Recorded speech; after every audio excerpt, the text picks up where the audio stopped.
Hey, welcome back. My name is Vikram Deol, founder of the Real Estate Growth Academy and a broker at Real Brokers. And as you can see, I spilt water on my shirt, and we are going to roll with creating content because you guys, there is just no problem about any of it. Today, I want to talk about the conscious communication method and the first part of it, which is conscious listening. And there's 5 levels of conscious listening. Most real estate agents, right? Most salespeople live in the first, second, maybe the third level of conscious listening. And the problem with that is that if you are not a conscious listener, you cannot be a conscious communicator. If you're not a conscious communicator, you are going to leave money on the table. One of the top agents, right? One of the top agents that I used to mentor with knew everything about every home in the neighborhood that she serviced. And I'm talking, it was a large neighborhood because she's been selling real estate for longer than I've been alive for. You know, she's in real estate sales for almost 50 years in a very small neighborhood. She is what I would call an argumentative seller because she had such a vast knowledge and she had such a big brand and she had sold so many thousands of homes and hundreds of millions and actually billions of dollars in real estate. Everybody knew who she was, but not everybody used her.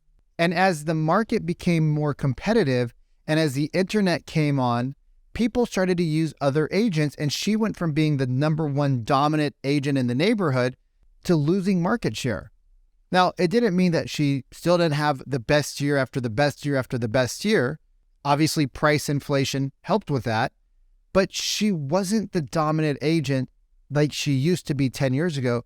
And I believe the one reason why is because she was kind of what I would consider myself was an argumentative seller, right? I was arguing with the client because I knew what was best for them and I wanted to tell them everything. But instead I had to learn, right? Because I was the puppy going up against the big dogs, and some of you might feel that. Some of you might be the big dogs and you're wondering, hey, I'm making $200,000, $300,000, $400,000 a year, but I'm not growing. Or I'm not getting the sales that I used to, or it's getting harder, not just because of the market, but the consumer's different. And the reason why is because you guys are not consciously listening and you're not using the conscious communication method. So level 1 listening, right? What's level 1 listening? What's the first phase of listening? Well, it's pretend listening. And this is where I think 90% of real estate agents, maybe 85, but I'd probably say 90% of agents fall into. They pretend like they care. They pretend, right? They pretend like they're listening, but in reality, you're just trying to get through the script. You're trying to get through the questions. In fact, most agents that I train and that I've worked with expect rejection, right? Most agents expect rejection. Even the top agents, like, Vic, I don't want a cold call. Like, why? I love cold calling. Like, tell me why, I love cold, but I don't say that because I don't want to interject, but I'm like, tell me a little bit more about why don't you like to cold call? I'm like, oh, well, it's hard. We're going to get rejected.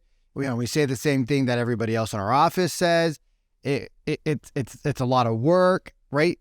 They don't want to get the rejection, right? Their ego gets in the way and then they do the phone call. I'm like, well, let's just role play a phone call. And they do the phone call and they're going through the call so fast without listening to what I say, without asking any deeper probing questions, right? Because they're not listening consciously, they can't go into the conscious questioning, which will actually get them the answers that they want. So level 1 is pretending, right? We're just pretending. We're not paying attention. We're not really there mentally. We're there physically, but mentally, we're just trying to get through the script, or we're just thinking, oh my God, Vikram said I got to make 100 calls and have 15 conversations. Let's just get through this shit and be done with it. And you're not really there. The second is what we call selective listening, right? And real estate agents are great at this. Salespeople are great at this. They hear what they want to hear. They hear the one phrase, the one mini phrase out of the whole thing that a prospect says that could be a buying statement. And I love you real estate agents, but the real estate mindset is attack, attack, attack, pounce, pounce, pounce. You guys, this is not a gazelle and you are not a lion. All right. Selective listening is where you listen to the one or two phrases that says that they're going to buy, and then you just start barfing, vomiting, and diarrhea all over them. And you start telling them how great you are and how your service is the best and blah, blah, blah, blah, blah, blah, blah, blah, blah, blah. Who is that focused on? Your prospect or you? Me, me, me, me, me. So selective listening is where you're kind of part of the conversation, but you're only part of the conversation to the extent that they say something you're interested in hearing, so that then you can pounce on them and tell them how you should help them buy a house, or you should be their listing agent. And they're like, whoa, you're trying to sleep with me. You haven't even taken me out on a first date, right? Like, let's slow the process down, y'all. Let's use some dating analogies here. If you walk up to somebody at a bar and you say, hey, you're pretty, and they smile, you say, let's go home and have sex, they're probably not going to say yes. And if they do say yes to you, they're probably not the client you want, right? So let's slow the process down. Number 3, the third phase is what I call attentive listening. Attentive listening is where you are more present, you are slowing down, right? You are listening, but we think we know the answer. And because we think we know the answer, we tell the prospect versus asking and letting the prospect tell us. Here's an example. You're talking to a prospect, they say they want to move, and they tell you they want to move because their kids are getting older. The first agent, the pretend agent's like, oh, you want to move? Let's go. Let's get in that car. Let's go look at houses, right? They don't hear anything, or they talk, the first agent actually, the first agent, the pretend agent, the person says they want to move and they don't even hear the prospect saying that. You guys, I'll give you a live example. I was listening to a phone call that my partner Cody had with one of his agents. And the woman on the other end of the phone said to the agent, and this was an agent that's doing 7 figures, I got about 15 minutes that we can chat, but if it's going to be longer than that, I'm going to need to reschedule this call with you. Like, I'm going to need to schedule a call with you, and I'm going to need to put it in my calendar. Now, in 15 minutes on a first initial call, you can get a lot of information. You can capture the appointment, right? You don't need more than 5 to 7, 10 minutes to get through your questions, build a beautiful bond, and use the conscious communication method. You know what this agent said? Because he was so into what he was doing and he was so not committed to listening. He's like, oh, no problem. Here, what I'll do is I'll have my assistant get back to you. We'll put a different time on the calendar, and then I can talk to you. And she was like, I have a few minutes right now. He's like, no. It's totally fine. Now, he might have been super busy, but if he was super busy, he shouldn't have been on the phone calling people. The woman said she had time, right? He was pretend listening.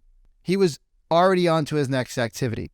Selective listening, right? This is where the buyer says, oh, we want to buy a home because the kids are getting bigger. All the agent hears is, oh my God, you want to buy a home? Diarrhea of the mouth. Phase 3 of listening is attentive listening. And this is where when the prospect says to you, they want to move because the kids are getting bigger, you say, oh, I can totally understand that. My kids are bigger too. And when they got to a certain age, we knew that we needed a bigger home. You guys are probably at that point as well, right? And the prospect says, yeah, we are. And you're like, great. How many bedrooms? How many bathrooms?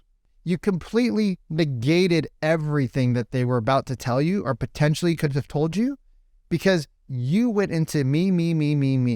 And instead of you spending that extra few minutes asking deeper questions, building the gap, building the problem of what's wrong with their current home, you just went straight into, hey, I can help you. I understand. And that's better than level 1 and 2, but it's still not the best. Level 4 is what we call empathetic listening, right? And here you're really trying to understand, but you probably just don't have enough skills, right? To do the conscious questioning, the conscious communication. You probably just don't have the right framework, right? But here you're really trying to understand what the prospect is saying. You're engaged. You're not looking at your cell phone. You don't have notifications coming in from Instagram, right? You're there with the prospect on the phone call or in real life, so close to the level 5 active listening right? Active conscious listening, but you're just a little bit off. And this is where, the prospect tells you that they want to move and you ask, oh, tell me more about your kids. Why is it important? Why now? Right? And then when they're about to tell you like the last most important thing, you're like, oh, I totally get it. I was there too with my family. And you change the dynamic from being fully on the prospect 100% to being on you, right? So you were so close, but if you can get to level 4, you guys, I guarantee you will increase your business. You will probably double, if not triple your business over the next 12 to 24 months, right? Because you're competing against level 1 and level 2s. Right? So it's really not even a competition, right? When you get to level 4 communication, that's when people trust you, right? That's when they feel like, wow, this person's really in my corner, right? Everybody says, oh, know, like, and trust. Well, it's actually, they got to trust you, right? They got to trust you. I have had clients that didn't like me, but they trusted me, right?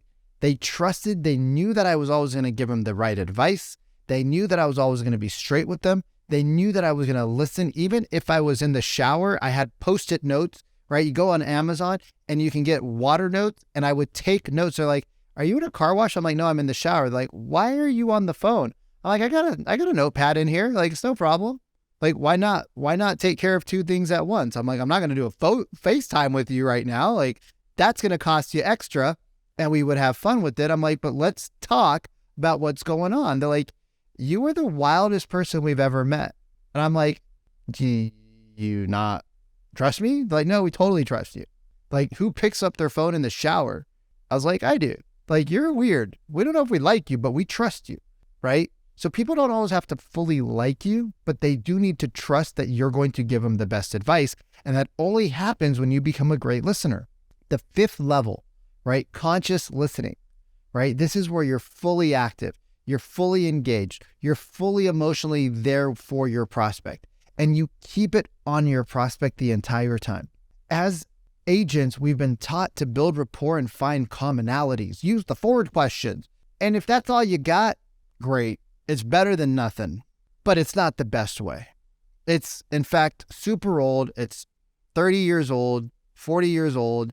And let me tell you, if I was the same person I was at 10 or at 15 or at 20 today, I would not like the man I had become. So thank God I kept evolving. Thank God you can too. When we become fully active, right? When we become fully active, now we are using our full range of communication. We're using tonality. We're using pauses. We're using our body language. We're using our eyes, right? We're using our facial expression.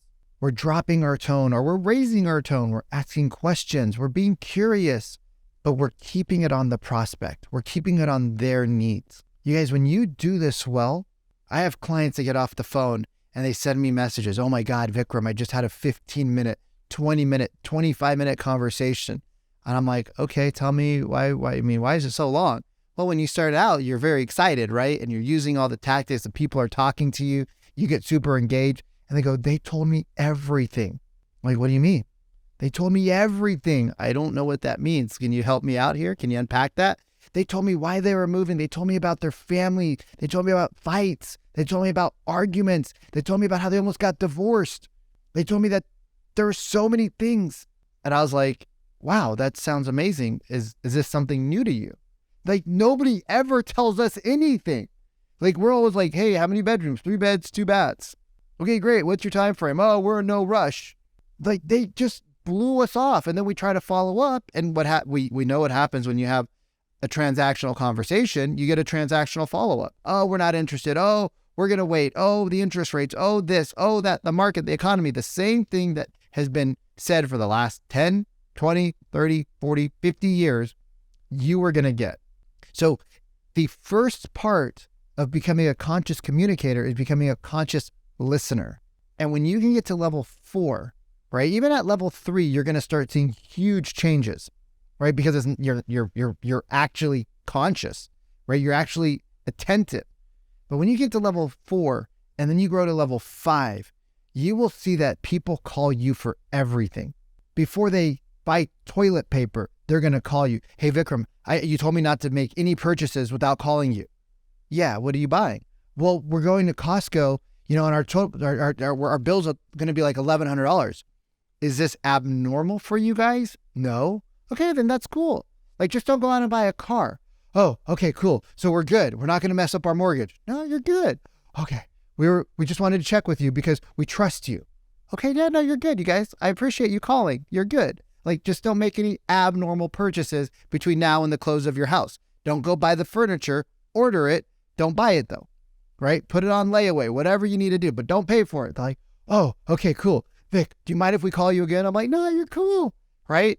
And they call you about everything because they trust you, because they know that you are paying attention to everything they say. And you say your response in a way that doesn't make them feel stupid. It makes them feel safe and secure. And they want that because this is a big choice. So this is what we work on week in, week out, in, day out within the Real Estate Growth Academy is how do we become better communicators?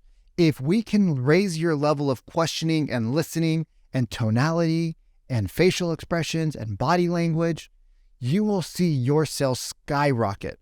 And you'll go from making a couple of $1,000s a year to making 100 or 200 or 500 or even 7 figures. Be a conscious listener, crush it, have fun. Peace.